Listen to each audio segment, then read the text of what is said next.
Happy Friday. Happy local summer, right? Did you feel it? Did y'all drink your double beach last week and just feel your spine unkink and relax into this sweet, perfect September we're living through? Let's see. We wanted to keep rounding out those end of summer, local summer into autumn vibes. So we made you a bunch of beers to round out. You're kind of getting into fire pit season, getting into sports watching, getting into hanging out and drinking mode. You saw that hard pour on the milk. Zoe yells at me when I forget to mention. Nitro can. Pour that thing hard, like a so. This one is Peitsche, the German whip, for those of you that speak the German whip. You know, all German malts. Actually use the German yeast on quite a few of these, but this is the indigenous German yeast. And Tettnanger, my favorite crispy boy Pilsner hop. And then standard deviation out of the OWC. Let's do standard deviation first because it's the most new information. All right, so you guys know we're bringing more and more of the OWC projects as local to New Jersey as possible. This one is one of our classic. Yeah, nice work, big cat. Ooh. All right, so you guys know we just have a couple different things back there. We decided we like it, we move it somewhere else, let it sit there for a while. So this one started 12 months of life, turbid match, Brett pitch. In Foeder, and 12 months later it was where we wanted it bug-wise and exciting-wise. So then it moved over to stainless for 6 months on Chardonnay grapes, which are from Phillips Farm, which is a local vineyard. That's where you grow grapes, Zoe. I remembered that. Never forget. UPS man coming in, I'm sure he's going to want to hand you something. Ooh, it's bright. It's got a nice kind of... Actually, it's got kind of a California French oak note to it. That's interesting. Good grapes.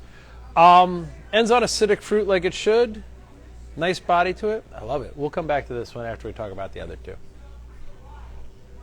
All right, Peitsche. We've been over the whips a bunch. Whip, the orange can, orange whip. That is our American Pilsner. We love it. We think it's what American Pilsner should taste like. So if you're a drinker of other things that identify as American Pilsners, come taste what they could be, and then you'll get mad at those big people. Oh, it's so good. Oh! So this one, like I said, Tettnang, perfect hop for this kind of beer. Pretty straightforward. Pilsner malt, all from Germany, German yeast. Oh, it's just so good. So if you like the whips, this is its German, a German orange whip. Peitsche, super tasty, super crispy, great for Sunday sports, right? And then the other side, now it's fun to talk about session. If you guys are members of the Insta fam, you know we make a lot of beers under 4%, under 5%, under 4.5%. But only a couple of them we identify as session. And that's because session drinking isn't just drinking low alcohol and trying not to get drunk. Session drinking is drinking and doing things and keeping the beer part of the game and involved and exciting without being so dominant that it's all you're talking about. So it can't be insipid, but it can't be big bang either. It needs to be tight and thoughtful and hit peaks and warm up and develop. And the first two of those, 11 years ago, were boat and milk. Milk stout as a philosophy here, so typically I'm not going to get super geeky, but when you add lactose to beer, you're making a milk stout. Most people do it to add sweetness because lactose is the only form of sugar that yeast can't drink. We don't love sweet, especially in sessions. Nothing ends dinner like a dessert. Nothing ends a session like sugar. So for this one, we treat that milk like creamer in a coffee, right? So we put together this big, acrid, ridiculous, roasty malt bill.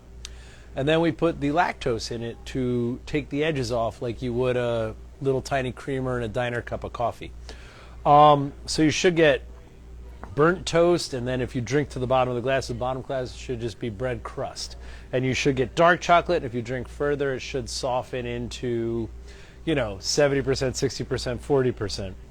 And you get those kind of cacao blueberry notes in there, and you get all these pretty things. Bullion hops play in this. I just got a big whiff of them with the blueberry. But yeah, it's a little 4%er, so if you're watching European football and you want to have pints of a proper stout and you don't want one that's leaning too heavy, you can drink these and not get yourself in trouble and still have a good morning of it. So I think we got y'all covered. If you take Double Beach, Andres, Real Whip, Peitsche, feel like you're set up for Saturday. We got Suitcases a hook and we got 12s a boat. Yeah, all of your session drinking, all of your sports watching, all of your fall, all of your, I guess we can't really talk about apple picking till Basic Coffee comes out. But we're getting ready for apple picking too. All your local summer stuff is covered. Anyway, get in here and drink with us, and we will see you soon.